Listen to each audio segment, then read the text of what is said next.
Welcome to Final Fantasy Weekly. I'm Drew Kreisman. And I'm Ira Kreisman.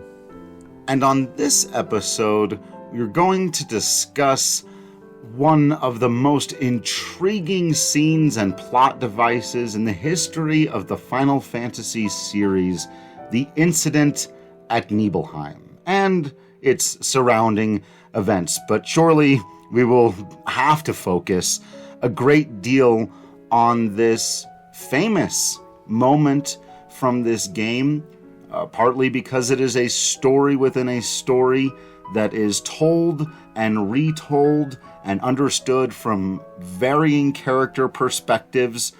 And we're going to come out and do this now, mention that there are elements of the telling of this story that we are going to go through today that are not true. And that makes it just that much more interesting. It introduces to the series the concept of an unreliable narrator and gets way heavier into themes of memories and character pasts than we've ever gotten before in the franchise. And so we're going to try to take time to set up all of those conversations as well.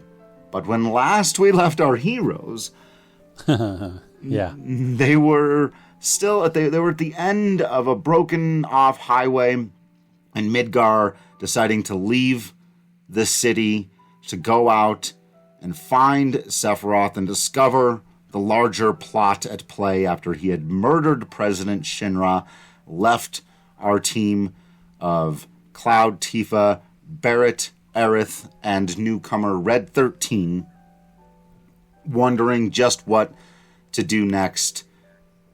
And then they gather on the outskirts of town to try to figure out the next step.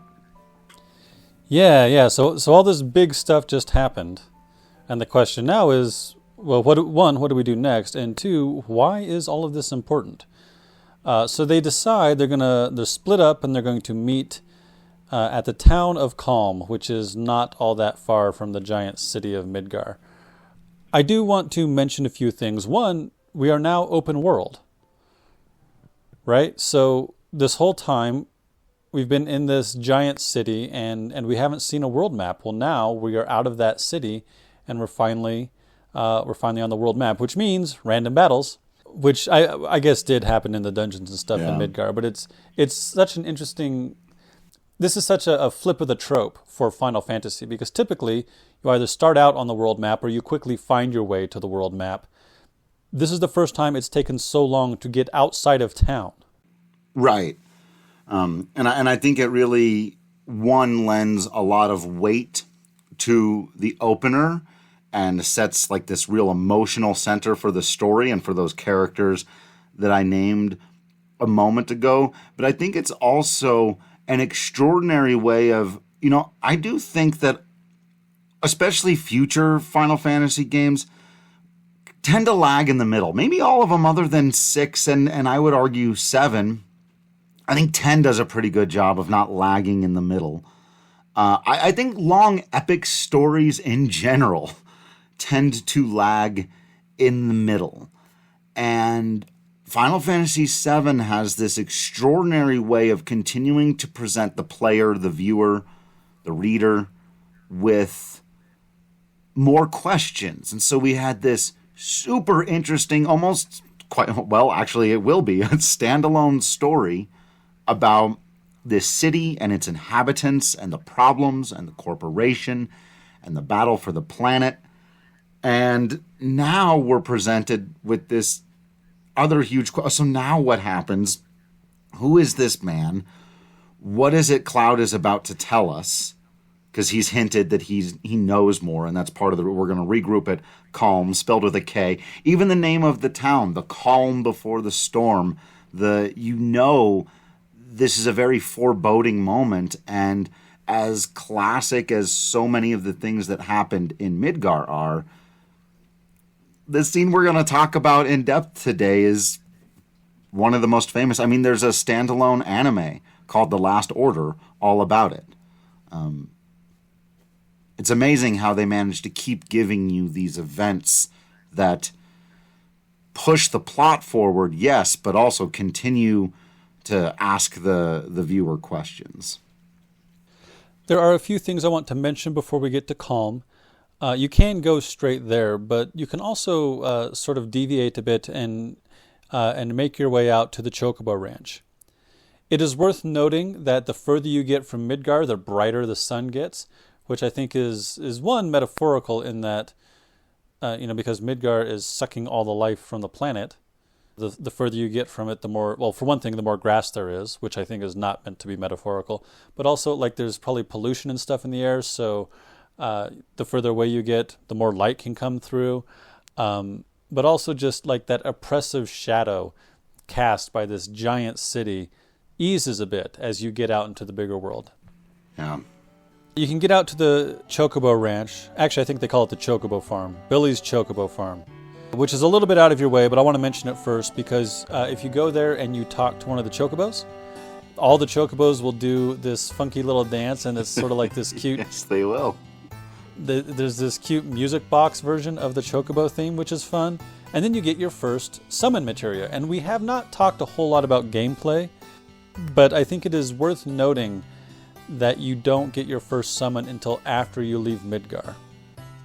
Yeah, that's something I know some people have taken exception with in the remake, which, whatever, I'm not sure there were necessarily storyline reasons why it had to be that way, but I do think it adds to the thing I was talking about earlier, which is the pacing of it. They've sort of set you up with this whole introductory chapter. Now you know how to use materia to cast basic magic, to buff your characters in battle, to do defensive things and heal, and now that you're moving on to the next stage, now that the world is opening up and it's becoming bigger, you're given, for the first time, the power to summon the gods. A kind of a silly one, but... Well, the gods are sometimes very silly, and in this case, it is a Moogle riding a Chocobo. Just the cutest, most ridiculous thing ever. Yeah. Just stampedes out and slams into an enemy, and I think the Moogle is bucked off and is dizzy, and that's it. Yeah. Summoning the gods.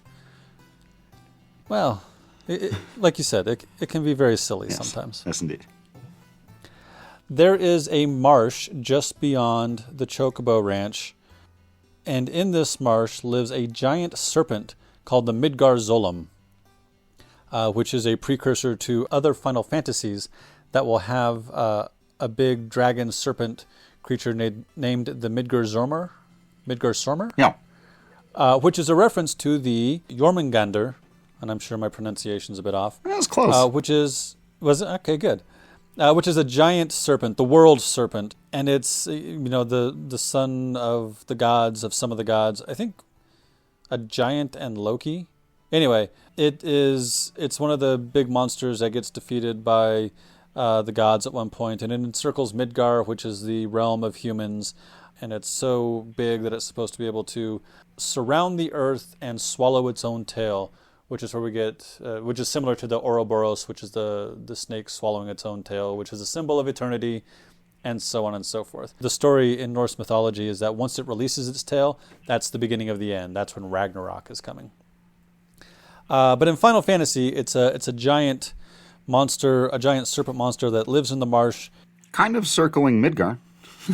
kind of. But if you try to cross the marsh, you won't be fast enough. It will catch you, and it is way more powerful than you, and you cannot defeat it at this point. Will so you kill can't. It will definitely kill you. It's a badass monster.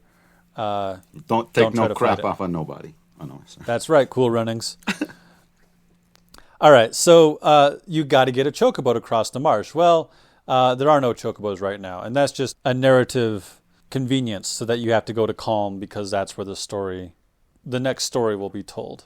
So our heroes give up trying to cross the marsh to follow Sephiroth and instead go back to Kalm, which is what they said they were going to do. And Barrett insists, let's hear your story. You know, the one about Sephiroth and the crisis of the planet. And this, ladies and gentlemen, is our first telling of the incident at Nibelheim.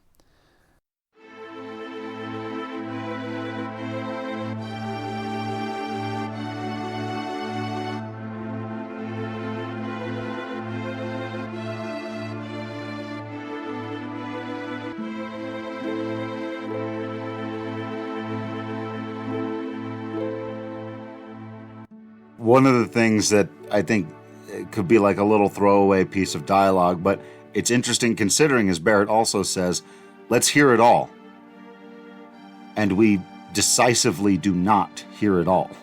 So speaking of our Norse mythology, Niflheim, which Nibelheim is named after, is one of the realms in Norse mythology. So there's Midgar, like we talked about, the land of humans, but Niflheim is the place of the ice giants. Basically, it's the world of mist and snow and ice, and it is the polar opposite of, I think, Muspelheim, which is the world of fire and magma and so on.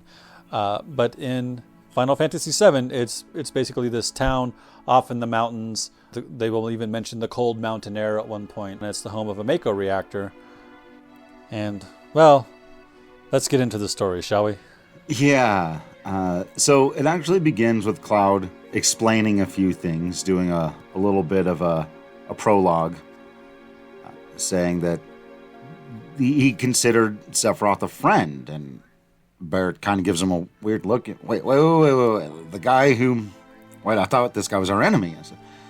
He said, well, we worked on several missions together. We became friends. He even refers to him at one point as his war buddy, which I thought was an interesting comment. Which, yeah. And I think it's a really good way of selling this idea that the two of them could have become very close over a relatively short period of time, because we know that happens. And it does remind us that both of these guys are they're veterans of a war. Right. And even during this conversation, one of the things that we won't be able to point out all of them, but there's a lot of dialogue boxes of Tifa just having an ellipses. Like she's about to jump into the conversation and say something and doesn't. And those are very purposeful and telling as well. So when even as Cloud is setting it up, like, we were war buddies, Tifa's like, just let him go. Yep. I think, it happens a little bit later, but there are times even where, like, Barrett will interrupt and Tifa will be like, I'm listening. Yeah. For reasons that will not become fully apparent till much later in the story, but very, very interestingly done. So Cloud talks about the war that we've heard about several times before now, the war that Aerith's adopted mother's husband died in. We don't really know who the war was with at this point, but you and I know, and we've talked about the war with Wutai, right? And this is the war that Shinra, the energy company, is fighting with another region, right? So Shinra runs this city-state, basically, of Midgar as a kind of plutocracy. You know, this corporation that owns this city fighting with another nation-state. And using genetically engineered soldiers to do it. Right. And we're going to get some details on that here in a bit, too. But Cloud mentions that he basically missed the war. By the time he was first class in Soldier, the war was over. But after that war, it was Soldier's duty to put down any resistance against Shinra. So again, an energy company employing a military to put down resistance against that corporation. And he says, 5 years ago, I was 16. So first of all, that is mind-blowing to me, that he was a veteran of combat missions at 16. And now we get to our flashback. So this is flashback number what now? How many have we done? We've had The Promise. We flashback to The Promise, yeah, and Aerith's mom telling the story. So the story starts in the back of a truck. It's raining hard. There are 4 people in the back and 1 guy driving. It's a pretty spare kind of truck. It's clearly a military truck. When I think of war movies and guys sitting in the back of the truck, this is the kind of truck I think of. The guy driving and the 2 sort of grunt Shinra soldiers are in that basic blue uniform we've seen several times before. Full face helmet and mask. But the 2 characters we can see features of are Cloud and Sephiroth. And Sephiroth, even in his blocky sort of pixel likeness, is very handsome. This is the first time we've ever seen him. Right. This is our Jaws moment, right? We've built up this scary monster. We haven't seen him until now, and then here he is, just sitting in the back of a truck with our guy, with Cloud. He's wearing a long black jacket and a sort of a black, uniform, and he's got long silver hair and bright green eyes. And again, it's sort of this blocky graphics, but I'm certain he is meant to be very handsome. And when we see him in art and in the full motion videos, he's certainly got that pretty vibe about him. There's also no music in this scene, which whenever that's the case in Final Fantasy, you notice it because the music tends to always be there and always be really good. And there's just rain and the sound of the windshield wipers as this conversation begins to unfold between this character we're already scared of,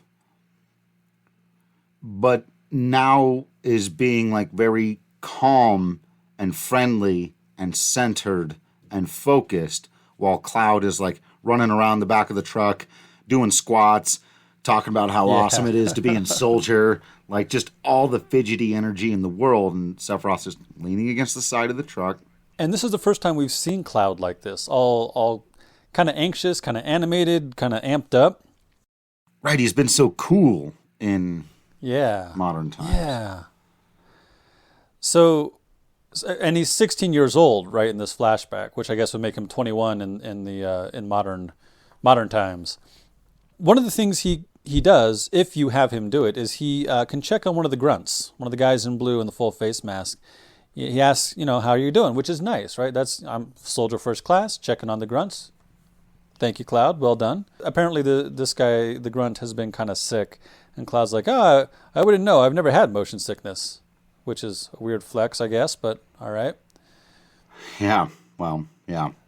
Sephiroth tells him to settle down, and Cloud's like, but they gave me new materia, and I'm so excited, and this and that.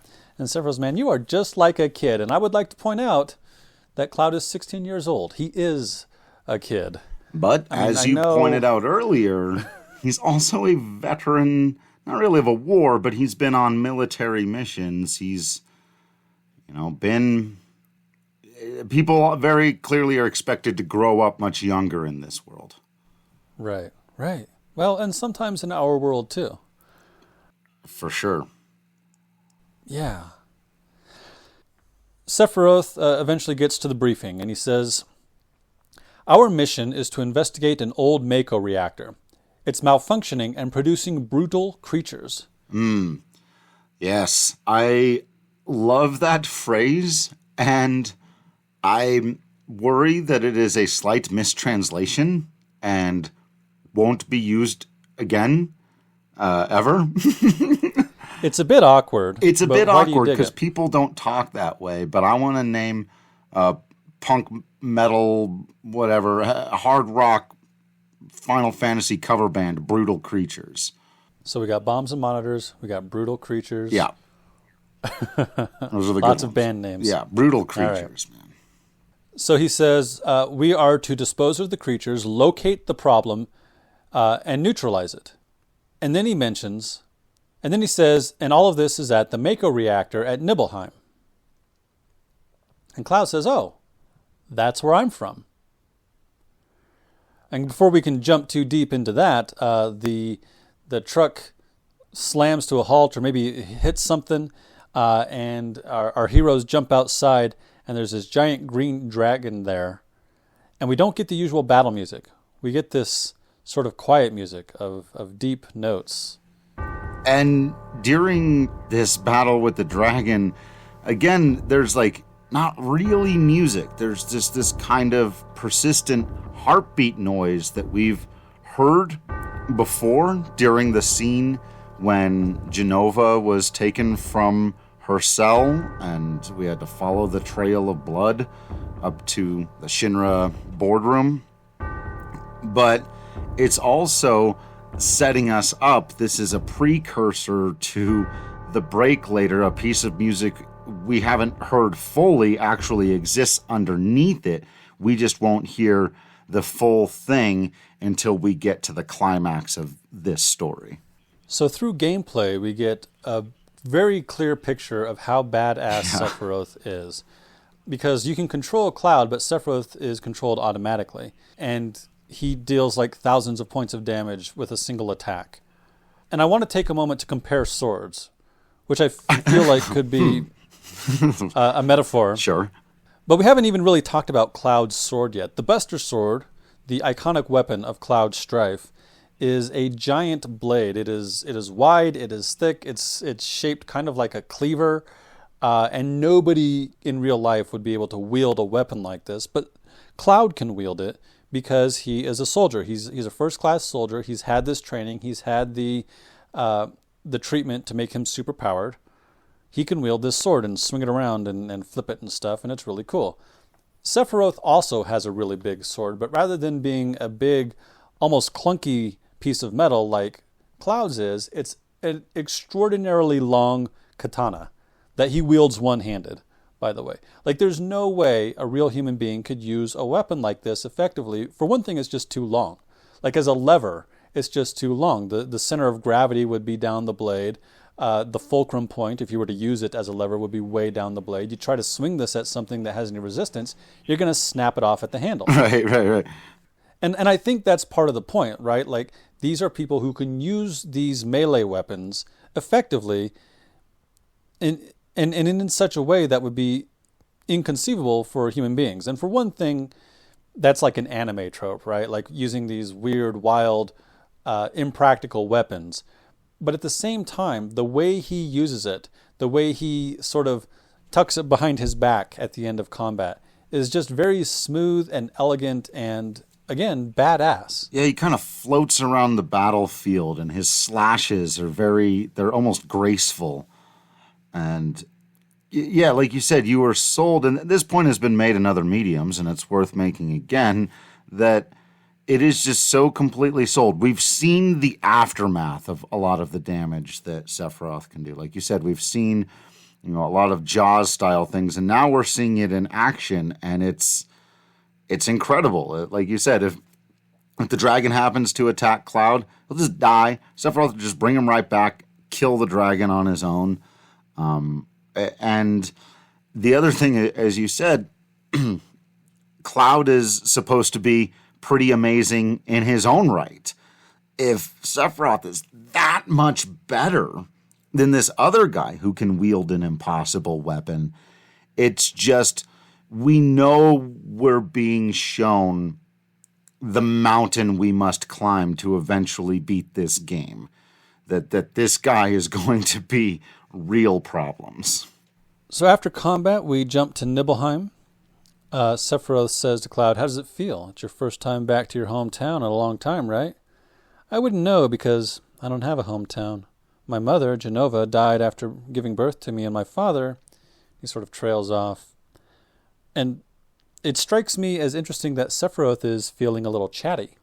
I don't know if that's meant to be sort of expository, just so that we as the players can understand what's going on and get some of this exposition, or if Sephiroth is just meant to be kind of open here, which I appreciate, right? Like he's a person, he's got moods. It doesn't always have to be closed off and taciturn, as it were.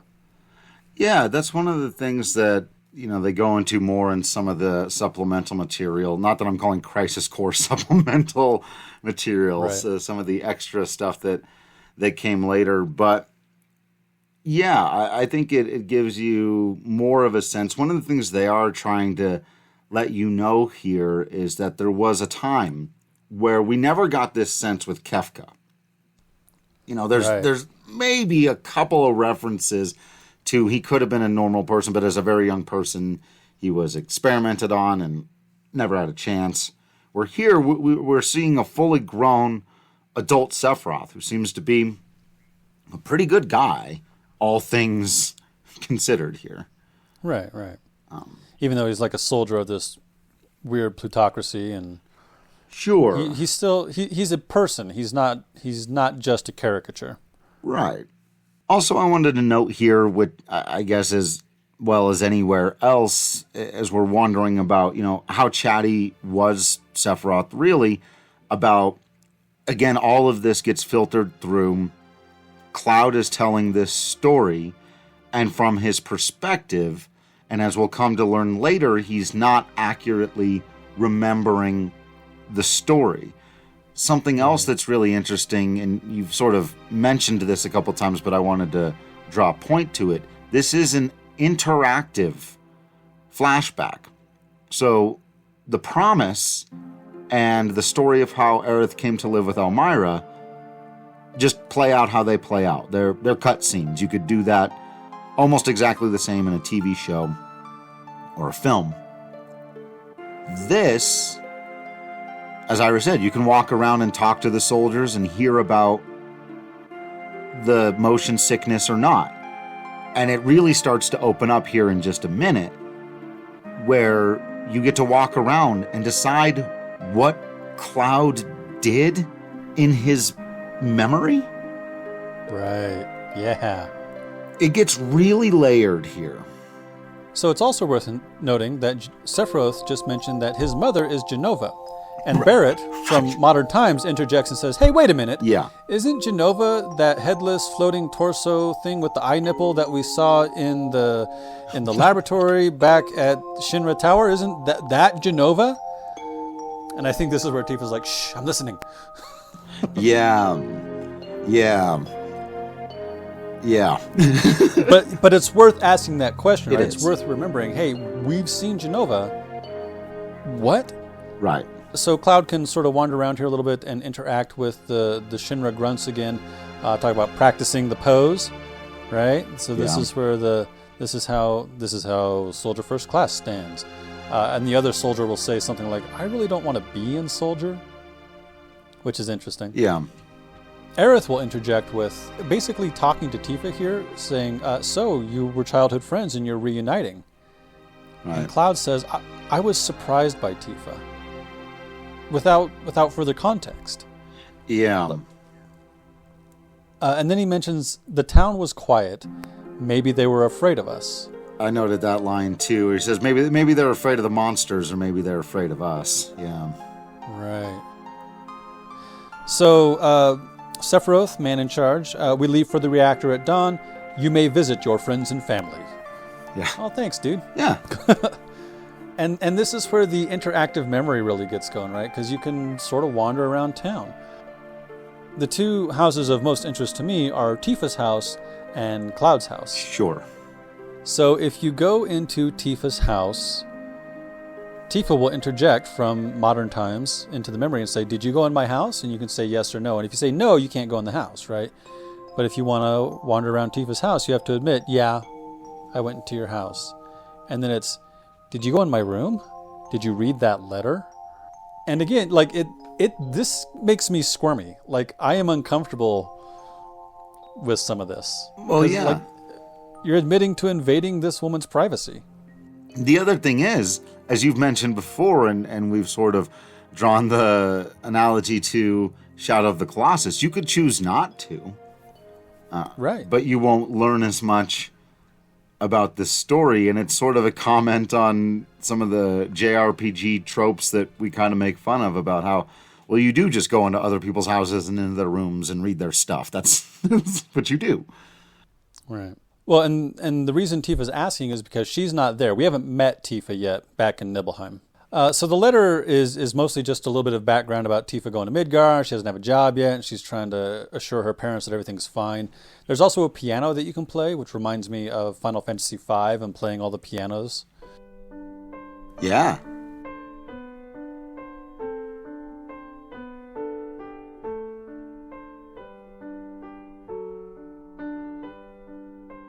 And then we go to Cloud's house. Cloud explains that his father died when he was young. And his friends say, but you saw your mother, right? And he says, yeah, I saw my mom. A few days later, she died, but when I saw her, she looked fine. Yeah. Like, what? Dude. And also, I think that's like the only line we ever get about his dad. Right. Yeah. Unless, I mean, if we see one later in the game, we'll point it out. And I just didn't remember from last several playthroughs. But I cannot recall any other reference to Cloud's father. Certainly we never meet him. He's not around. No. Cloud was raised by his mother. And then we get a series of flashbacks that are sort of interrupted. Like a series of scenes that are interrupted by a literal flash on the screen, implying that Cloud doesn't really want to think about this or talk about this. But this is where we get the line about, I bet the girls never leave you alone. Right, so this is, okay, this is a flashback within a flashback, or a memory within a memory. Right. Of a scene that we've already had before. He had this memory when he was falling asleep at Aerith's house.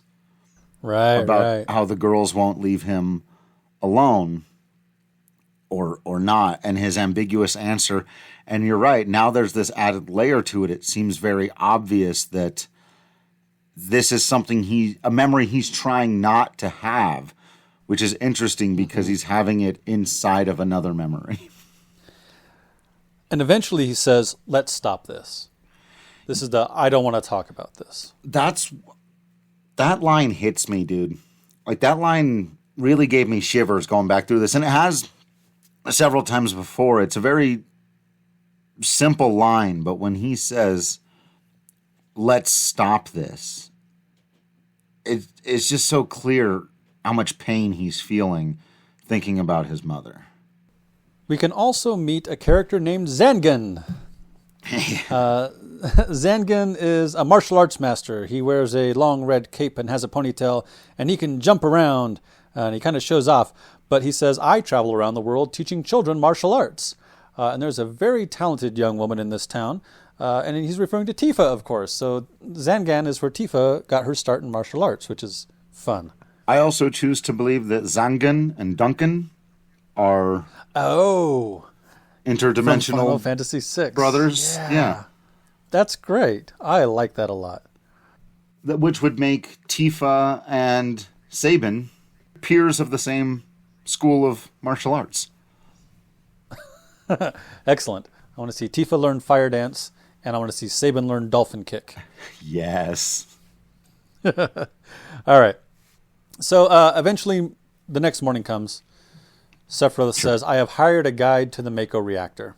Oh, there's one thing also, just real quickly, and we don't need to go back, but the night before, another thing that I thought really added to the mysteriousness of this whole situation. But Sephiroth is looking out the window and kind of just enjoying the scenery, but he also says, I feel like I know this place.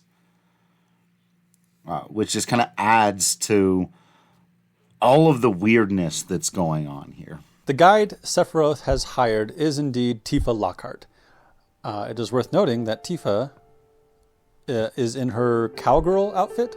She's got the cowboy hat on and the sort of fringed vest and the boots.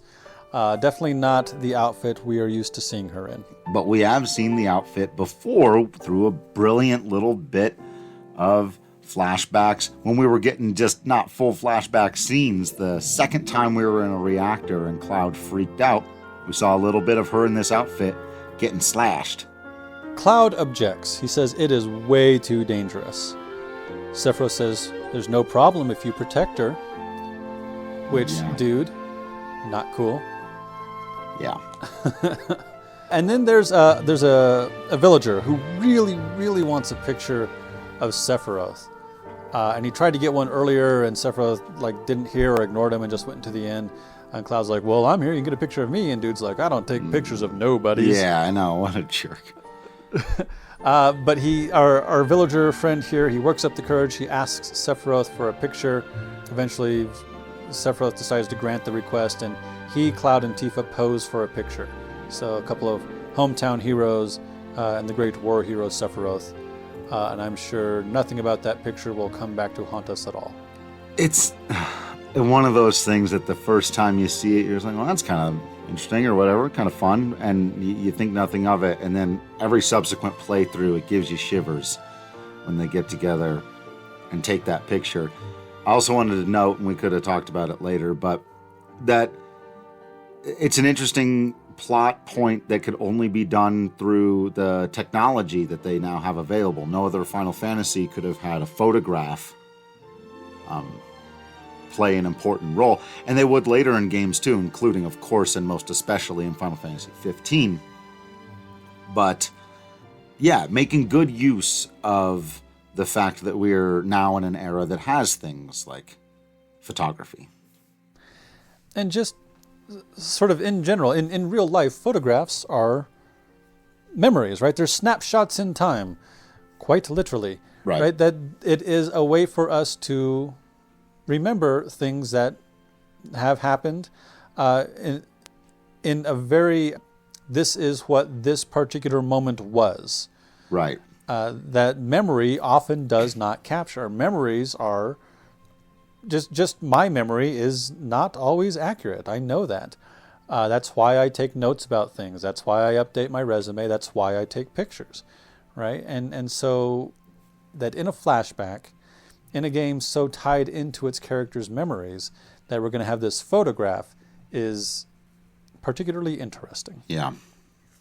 So we are treated to a full motion video of the mountain range around Nibelheim and Mount Nibel itself. We get that line about the cold mountain air was the same as always. There's a cool music, and there's these spiky mountains, and we get this pan around Mount Nibel and the Mako reactor set up there. And our characters make their way through the mountains up to this old rope bridge. And of course, the old rope bridge breaks. Yeah, that's what those old rope bridges do. That is what they are there for.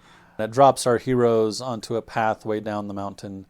And so we've got Sephiroth and Cloud and Tifa, and only one of the grunts. There were 2 grunts this whole time, and only one of them makes it. And Sephiroth's got this line where he's like, look, I know it's kind of callous, but we got this mission. We can't go around looking for this dude. We got to go. Yeah. We make our way into the caves, and the caves here are, quote, a mysterious color. And we happen upon this fluid bubbling from the rocks, and light shining down upon it. And Sephiroth explains that this is a Mako fountain. This is where the energy of the planet is bubbling to the surface, and that's why there's a reactor here, because there's so much Mako energy in these mountains. And Tifa has the observation, if the reactor continues to suck up energy, this fountain will dry up too, which I think is a very clear metaphor for if capitalism continues to suck the life out of people, we are going to destroy the beautiful things. Right. And also a clear sign that she's starting to head toward the path that will lead her to Avalanche. Right. Sephiroth gets another explainer here. He says that when Mako is condensed, materia is produced. And materia is that thing that we've talked about before that gives our characters their superpowers, which ties into the crystals being shattered in 5, the crystals granting powers in 3, and Magicite from Final Fantasy VI, all granting our characters their abilities, right? So the natural elements of whatever Final Fantasy world we are in is what grants our heroes the power to then save the world. Right. I love the parallel also to, as we mentioned, Cloud gives the tutorial on how to use materia, which gives him a sort of expertise, a certain trustworthiness when it comes to the ways of the world, which allows us to believe this story at face value in some ways. It helps his credibility, and this helps Sephiroth's credibility. He knows what he's talking about. He's in tune with the ways of the planet. He knows where magic, materia, and the word we haven't heard yet, life stream, what all that stuff is about.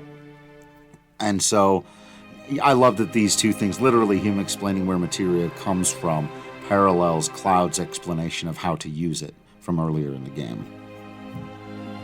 Sephiroth goes on to explain that the knowledge and wisdom of the ancients is held in materia, so anybody who has that knowledge can use the power of the planet, which is basically what magic is in this world.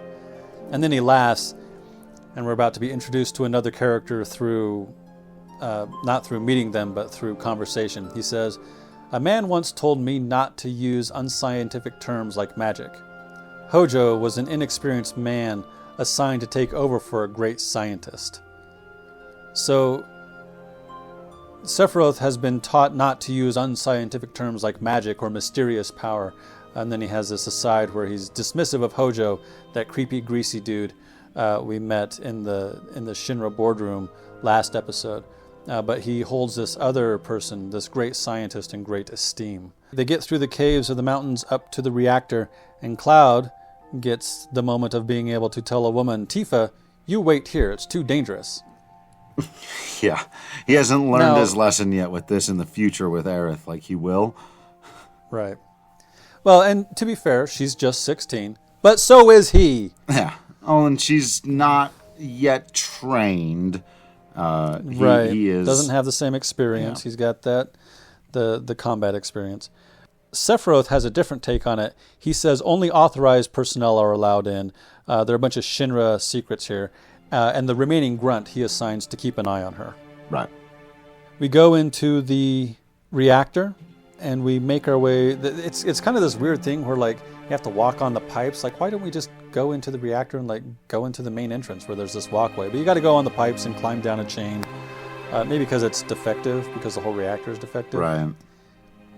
Either way, we quickly make our way to a room. This room has these tiered platforms, and upon each platform is an egg-shaped, shiny, metallic gray pod thing. Yeah. Each one with a circular window in it, so you can look into the pod thing, as every good horror movie allows you to do. Yeah. There's creepy red lighting. We're back to the creepy music, and there's a set of stairs leading up to a door. And above the door, and on some of the pipes, are stenciled this word, Jenova. Yeah, so I think now is a good time to mention something I wanted to earlier, but this actually says it. Do you remember when we played this scene, this part of the game, that we had the whole house to ourselves and had moved the PlayStation upstairs? We had the big TV, and it was just you and me, and Cloud, and Tifa, and Sephiroth. Yeah. And Jenova. And for anyone listening, we lived in this place that's kind of out in the middle of nowhere. There are big windows in the house. Lights. Yeah, nothing around. Yeah, there's no traffic sounds. Like even just where I live now in town, I live near the hospital, so I can hear the helicopter going sometimes. I can hear sirens sometimes. But just traffic, right? Right. And it's a fairly quiet neighborhood other than the hospital. But there's a street light. You hear dogs barking. Out where we lived, there was nothing. Yeah. And this was dark. Just a rare night when our parents happened to be out late. And we knew we were going to be able to stay up and play the game, and we almost never did this. It just happened to be for this scene, and so they're starting to build the terror here for what's coming. And we've mentioned Final Fantasies only really ever walked up to spookiness and scariness and horror a couple of times, including once earlier in the game, but this whole sequence, starting basically from right here, and it may have had something to do with of where we were, and that we had gone out of our way to create a special atmosphere that became even scarier through this game. But this freaked me out and still gives me shivers. This moment when you pull up and look at the creature from here on to the, well, everybody knows what's coming. So the doors won't open, and Sephiroth doesn't really react yet to seeing his mother's name above the door. Sure. But he finds the malfunctioning part. He tells Cloud to close the valve, like he could have done it, but he says, "Hey, close the valve."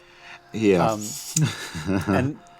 And then he's trying to figure out what's going on, so he looks through one of the little windows.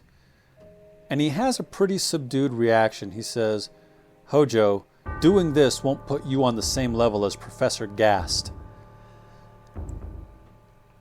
Yeah, not sure that would have been my first reaction, but it's a hint that while this is not what he was expecting to see, he knew something was going on.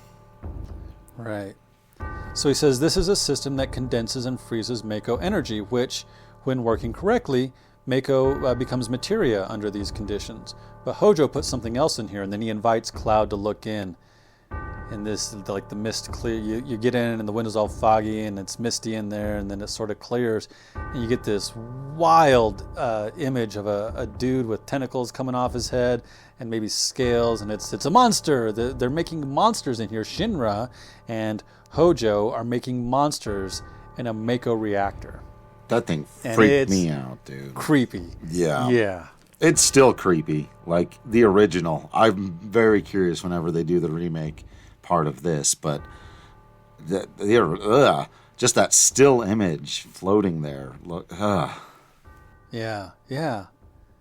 Sephiroth explains, and we've had this explained before, members of Soldier are humans showered with Mako, but these people have been exposed to way more Mako than you. Which is a revelation, like, oh, the monsters, the uptick in monsters is because Shinra is experimenting on people. And we speculated about this before. Like, why are all these monsters in the slum? Why are there like giant robot hands and these weird experiments and mutants and stuff in the slums of Midgar? And we speculated, oh, maybe it has to do with that mad scientist Hojo. Well, here it is confirmed. Cloud says, wait, normal members of Soldier, are you different? And that was the first hint that Sephiroth's starting to think, maybe I am different. yeah. Like seeing his mother's name stenciled above the door has triggered something in him, has triggered a thought process. Wait, so if that's my mother beyond that door, and there are monsters in these pods, am I not a human showered with Mako to become a soldier like all the other soldiers? Am I perhaps different?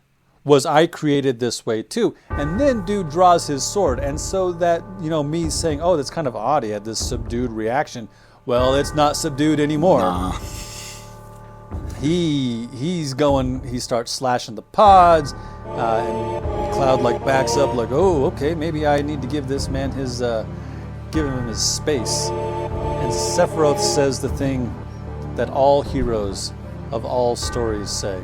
I shouldn't say all, but he says, ever since I was small, I felt I was different. I felt I was special. And that's Superman. That's Harry Potter. That's Hercules, right? In Final Fantasy VI, that's Terra. Yeah. Ever since I was small, I felt I was different. Hell, that's every teenager. Yeah. We all feel like we're different. Not all of us feel like we're special, but we all feel like we're different. And so now he's flipping that on its head. But not like this, he says. So we didn't really do a character study of Sephiroth upon his introduction, and similar to why we didn't with Cloud, because from here on, from that statement on, he's not Jaws anymore. Much of the questions and themes at the core of this game revolve around him as well, the villain. And in this moment, I love this line so much because you're right. Cecil in Final Fantasy IV was born different, born special, was literally destined to do the thing.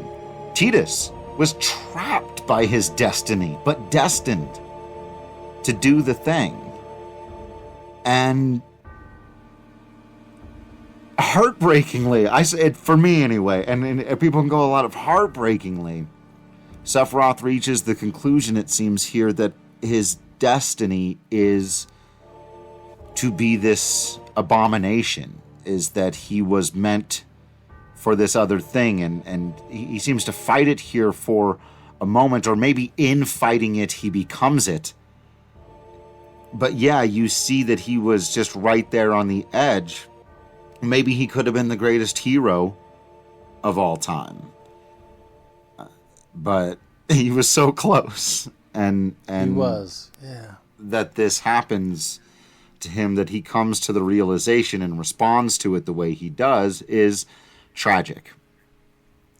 So am I detecting in you a bit of sympathy for the villain? I do. I do have sympathy Yeah.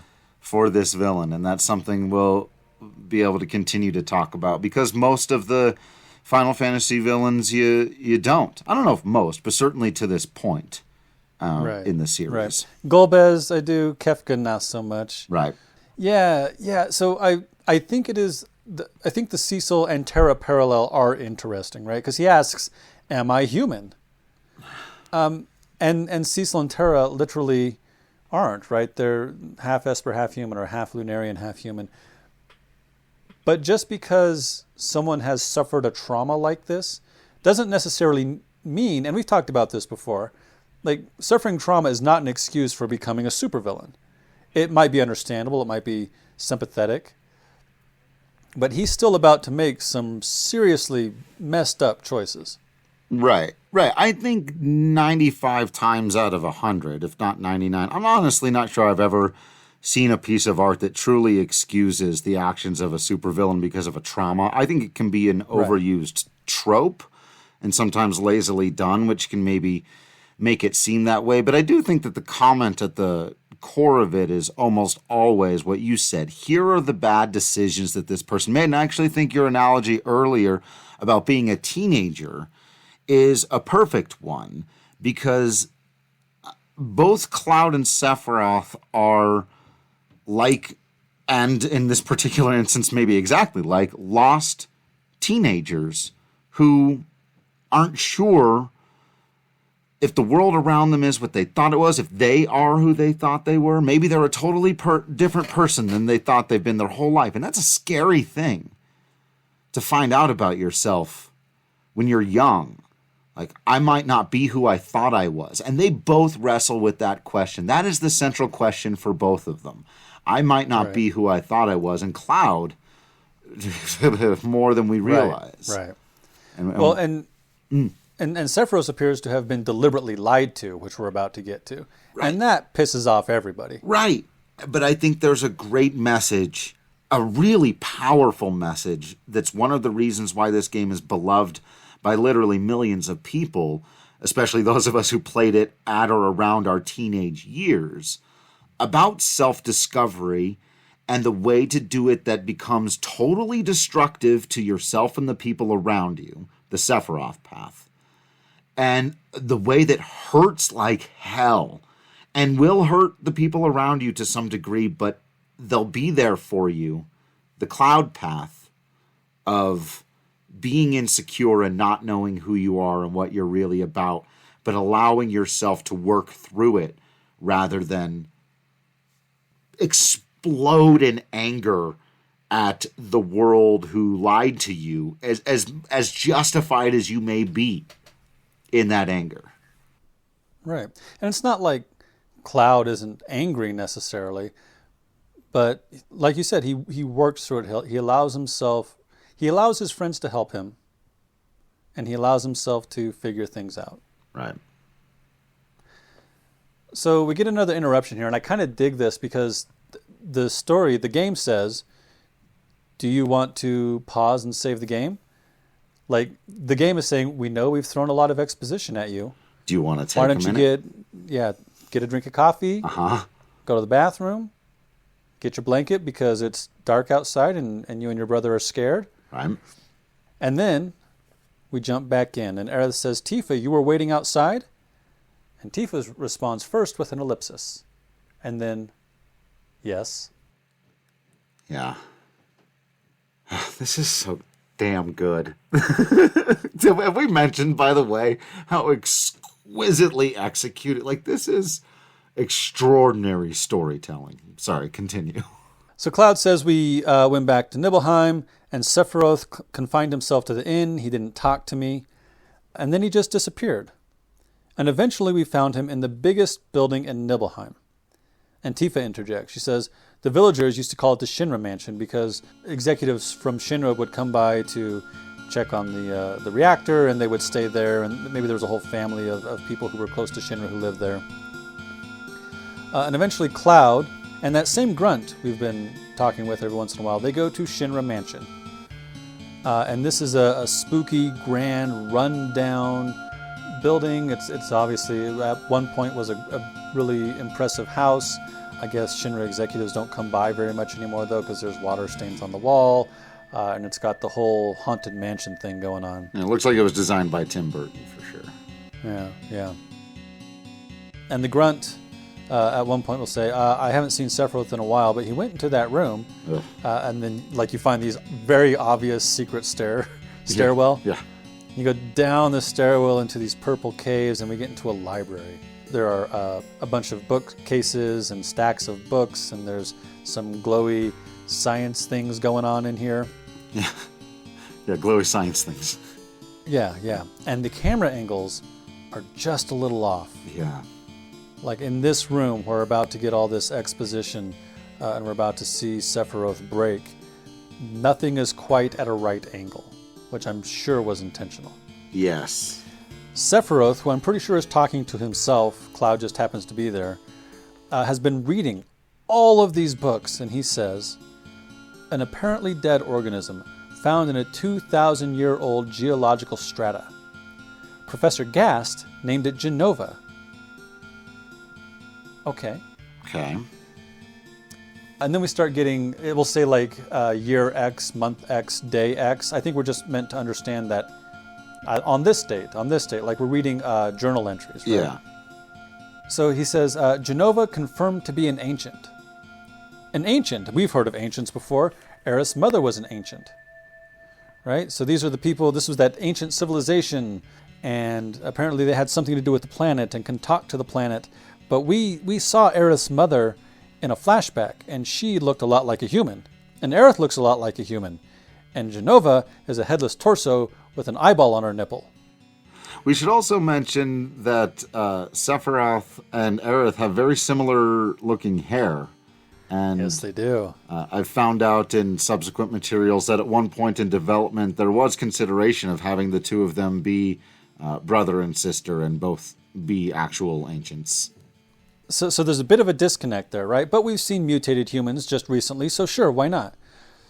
And then Sephiroth talks about, okay, so the Jenova project was approved, and we're going to use Mako Reactor 1, and we get this another weird angle as he's walking down the aisles, and so he's walking straight back into this room, but he's sort of walking at this odd angle. And like you said, the camera angles and the music really sell that he's losing it here as he's pacing around.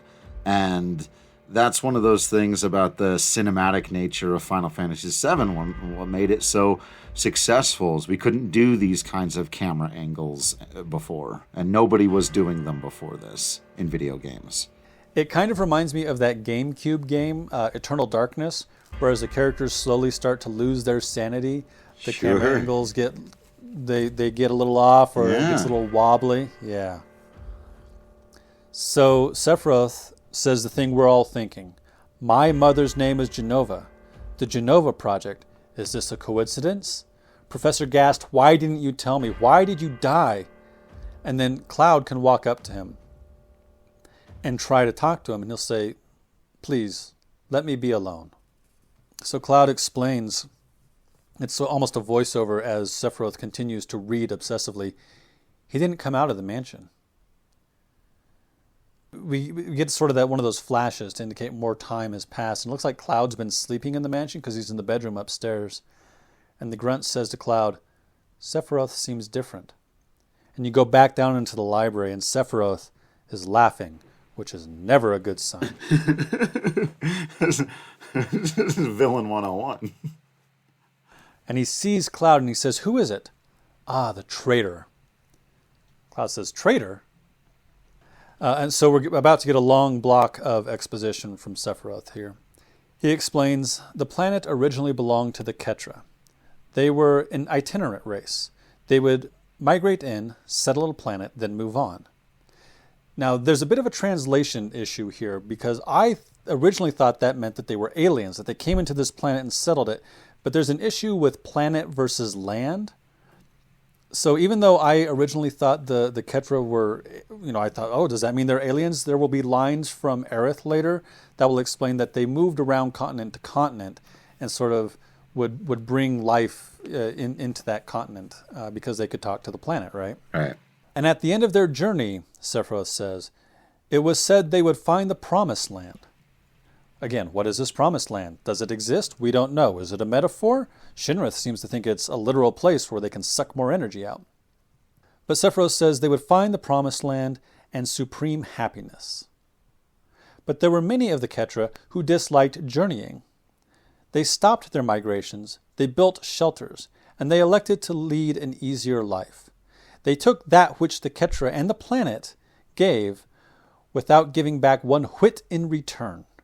So the history, the folkloric history, the story of the Ketra is that they would travel around the world and they would bring life and abundance. But some of them got tired of it and decided to basically create civilization. Sephiroth says those are your ancestors. Yeah. At Cloud. Yeah.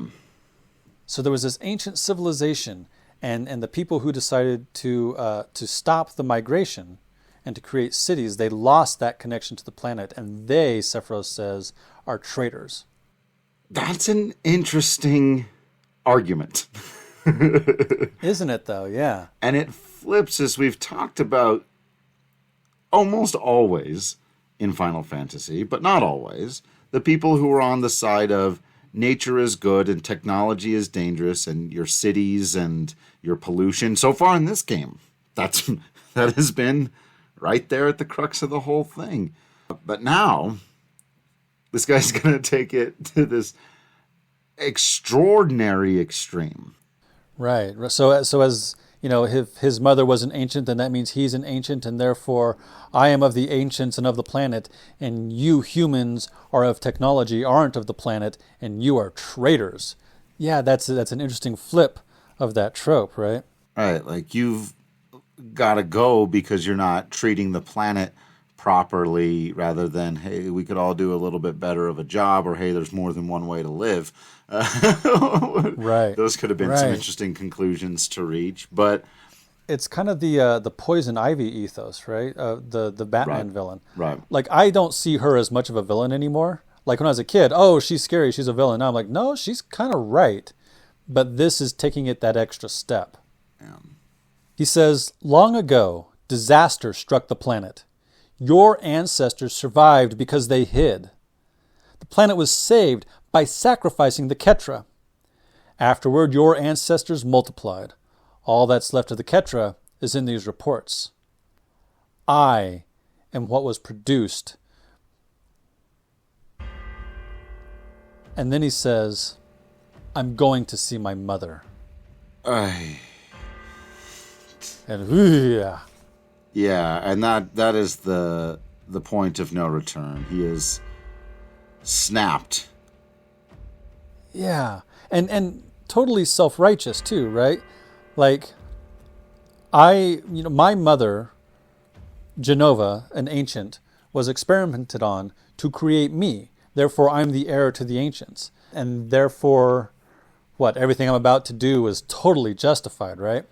He was working from the premise of, I was born special, I was meant for great things, I have to make this somehow a great special thing that I and I alone can do. And that was his problem from the beginning. Like you said, it's the hero complex flipped on its head. And I also think it's interesting that he mentions in there that the sacrifice of the Ketra have once before saved the planet. Right. Yes. Oh. Yeah. Breaking my heart. Yeah. I do also think it's interesting that whatever the disaster from thousands of years ago, or did we get the 2,000 year number? Can't remember. It's one of those Final Fantasy ones. And then later they would use the word calamity as well. Right. So we don't know what that disaster was. Yet. And that is of particular interest. Yeah. So Sephiroth leaves, and Cloud chases after him. And you go up that winding staircase, the hidden staircase, up to the mansion. And you go out at the mansion, and it's all very quiet. And you bust out the front doors of the mansion. into the town of Nibelheim, and everything is on fire.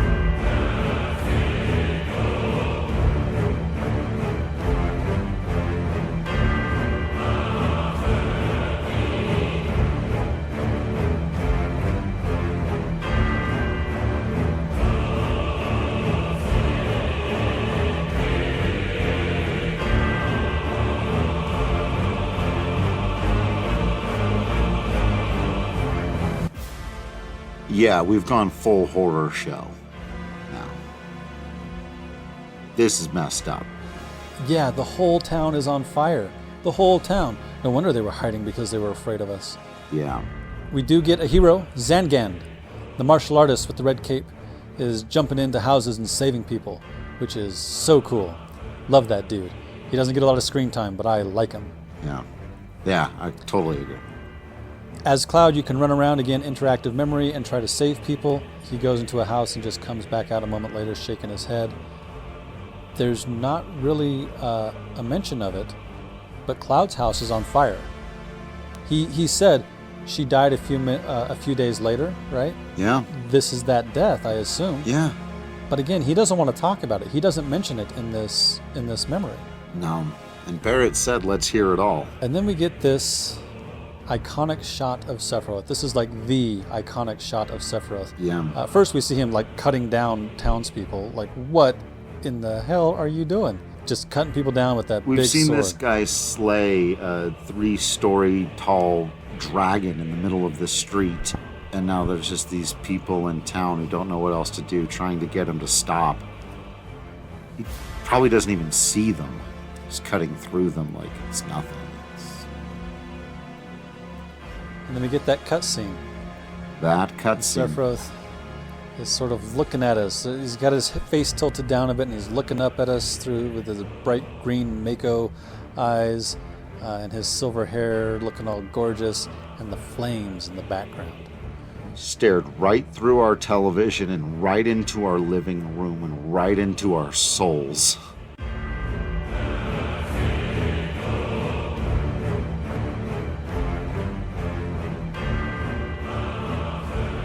Yes, he did. And said, terrifying. What are you going to do? You know what I'm capable of. You've seen what I can do. I just lit this whole town on fire, killed everybody in it, because I'm having a bad day. And what are you going to do? You're going to try to stop me? You're going to follow me? Are you going to run through this literal wall of fire to come get me? Yeah, I dare you. I was horrified. Yeah, like, no, I think I will go back to the Chocobo farm and raise Chocobos for the rest of my life. Thank you. Sorry, Tifa. Sorry, Zangan, but it was a good run.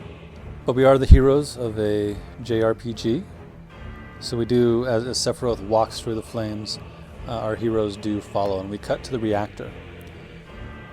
And I've been wondering this whole time, where's Tifa? Well, Tifa also followed Sephiroth. Because apparently Tifa's dad was at the reactor, and Sephiroth cut him down.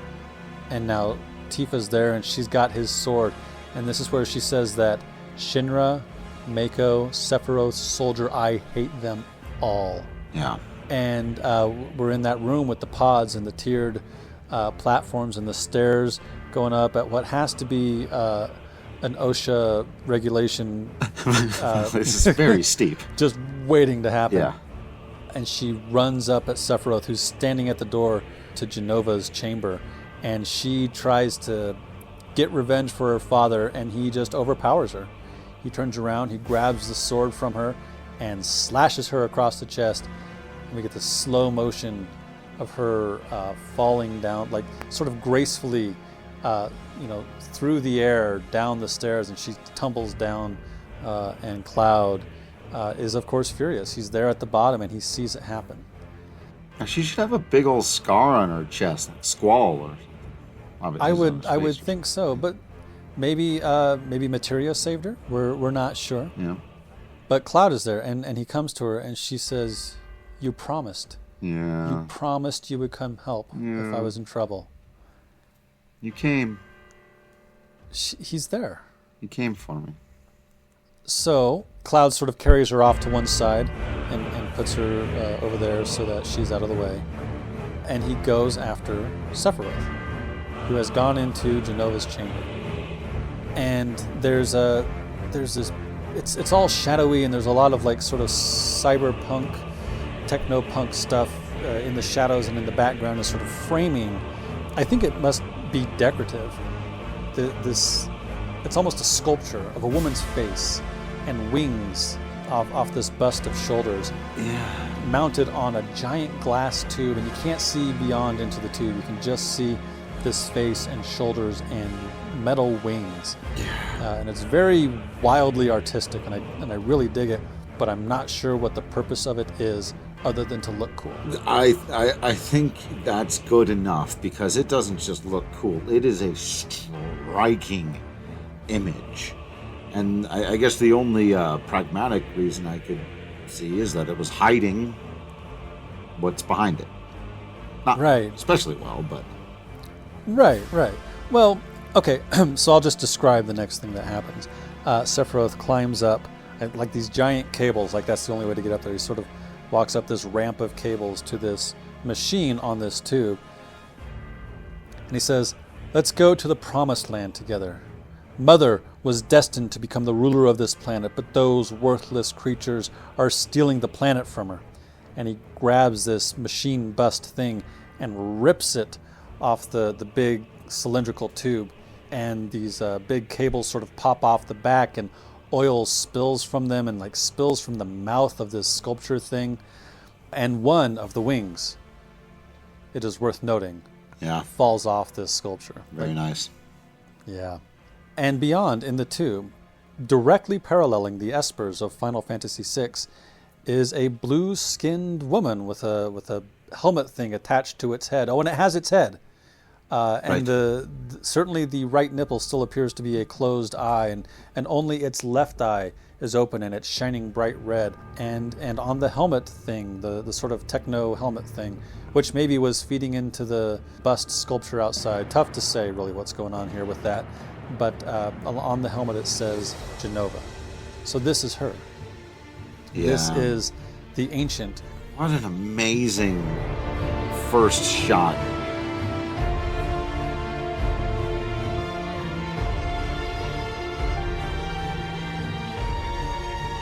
This imagery is classic too, almost as classic as Sephiroth standing in the flames and staring you down and turning and walking away, which parallels a scene later that's probably the most classic scene in the game. It's the opposite of it.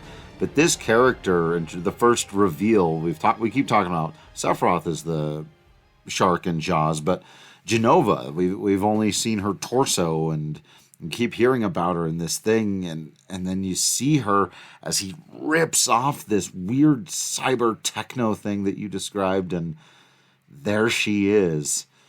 And the zoom in onto her, again, camera movements and the 3D and the music, and this again is a full motion video, and it's just like we never experienced anything like this in gaming before. If you thought the intro to Final Fantasy VII, really brought us into the world of 3D cinematic gaming, and it did, and it's it's earned its place as like, wow, that was really a moment. But then what do you do with it? Like once you've got the ball in your court, it's time to go. And this cinematically, from, like I said, kind of the moment I started getting scared, but even if you want to go with the full motion video and you want to go from the time Sephiroth walks out of that library and burns the town down and stares you down and goes up here and rips this thing off, and like this was miles beyond anything we had seen in video games before. So Cloud says, "What about my sadness?" And I feel like that's kind of an odd word choice. I would have used grief. Grief, sure. Or despair or something, because he's just seen his town burned down. Sadness seems like an odd way to phrase it. But he says, "What about my sadness? It's the same as yours." And Sephiroth says, "Sadness? What do I have to be sad about? I am the chosen one." And you know what? Different chosen ones accept that responsibility differently, right? We've already talked about that, but I'm reminded of Harry Potter, specifically the movie version of Harry Potter, where they're in the library and Hermione says to him, she's just interested in you because she thinks you're the chosen one. And he says, but I am the chosen one. And Hermione, in her infinite wisdom, smacks him upside the head. Right. Like, yeah, that's right. You know what? Sephiroth needed a Hermione. That's right. Well, you know what? But he has it. He has it here in Cloud. And he just doesn't accept the bop upside the head, as it were. Right. But the heroes rarely, however chosen they may be, actually say, I am the chosen one. That's right. That's villain speak. I alone can fix it. Yeah. I am the chosen one. And we've talked about that before. So Cloud has a line here. He says, I trusted you. And Sephiroth lifts his sword into a classic, we're about to throw down pose. And Cloud lifts his sword into a classic, we're about to throw down pose. And it flashes to Sephiroth, and then Cloud, and then Sephiroth, and then Cloud, and then Sephiroth, and Cloud, faster and faster and faster until that's it. We get a flashback to the future. Yeah. To the modern times. And that's an old samurai movie thing too. In its original PlayStation version, I don't think it works quite as well. It maybe even comes off just a little bit hokey, which is too bad. But it almost heightens that much more a moment that will come way later, like at the very end of this whole thing. There will be a callback to that showdown, flashback, back and forth between the two of them, camera movement thing. Playing with all the tools in the sandbox. They were like, we can just do crazy camera stuff, and we're going to.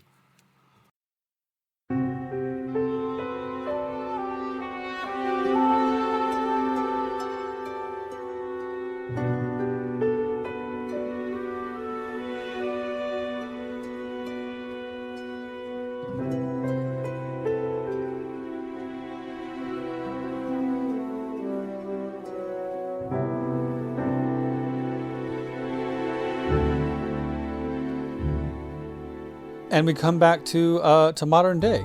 Cloud in the room with his friends, and he says, and that's the end of my story. And Barrett says, what? No, what? What happened? What happened to Jenova? What happened? Was there a fight? What happened to Tifa? How is she okay? And Cloud says, lots of questions, right? And Cloud says, I don't remember. I do know that I couldn't have killed him. He's way stronger, way more skilled than me. And I also want to know the truth. And there's some back and forth between Tifa and Aerith and Barrett all saying, you know, there's a lot of holes here. A lot of this doesn't make sense. You know, how did Tifa survive? All of that. And they basically resolve to figure out what happened next. Which is such a great way of admitting that there's a lot wrong with the story, of laying the foundation, that there's more that needs to be filled in here, but they still manage to surprise us with what manages to be filled. Because it's not just that there's more details we need, it's that some of the stuff that we just went through, as we've said before, not quite right. And so a lot of people have a lot of questions, and we're going to go about trying to answer them. So after this really intense, basically hour and a half long flashback, we get the town music again. There's that nice, calm. Right. The music, the town music of the town Kalm, right? And Red 13 gets to say, "What a fascinating tale." Yeah. And that really is the end of the flashback. There's like we said, there's a lot still to be discussed. From a gameplay point of view, it's worth noting that this is where you get basically the cell phone that allows you to swap party members in and out. And then also there's a mega elixir hidden in a dresser in this room, so don't forget that. And then you've just got to go back to the ranch and buy some chocobo, some greens, some vegetables, so you can catch a chocobo, which is actually kind of a pain in the neck, so that you can cross the marsh. And this really caps off, for me, this is kind of the epilogue of the story we've just been told, is that once we get to the other side of the marsh, the Midgar Zormer, the giant serpent monster creature, who we were unable to progress to the rest of the world because he was blocking our path. Clearly an insurmountable odd in our way. Had to get the chocobo so we could run away from it. And we get to the other side, and we see there, impaled on the trunk of a tree, the Midgar Zolom, or one. I don't know if there's supposed to be more than one. Well, there is, because you can go back and fight one later. So there must have been two in that marsh before, and now there's just the one. And there's no question about who could possibly have done this. Again, we know what he's capable of now, much more so than we did before. And it just kind of puts a bow on the task that is in front of our heroes here. They know that there will one day have to be a final showdown with Sephiroth. We are chasing him down. We know he's killed President Shinra, so we know he's still out there. And we know that not that long ago, he took the scariest thing that we've come up against in this world so far and just impaled it on the trunk of a tree because he can. So it shows that we're going to have to face him, but it shows that he knows he's going to have to face us too. Because he could have killed this monster and left it to rot in the swamp. But no, he knows our heroes are following him, and he did this to show them, right? This is a warning. This is that glare from the fire, right? You followed me once before, Cloud. Do you really want to do this again? The head games begin. Or continue. That's it for this episode. Thanks for listening, and thank you to everyone who's reached out to us. Feel free to let us know what we missed, got wrong, or should have mentioned. You can follow us on Facebook and Twitter at FFWeeklyPod, or you can email us at FinalFantasyWeekly@gmail.com. We are also on Patreon. You can listen to every episode of the podcast for free, but if you'd like to download it to your normal podcast app, you can do so for as little as $1 a month. Join us next time when we continue our chase of the Man in Black, witness a swearing-in ceremony, and meet our favorite ninja materia thief.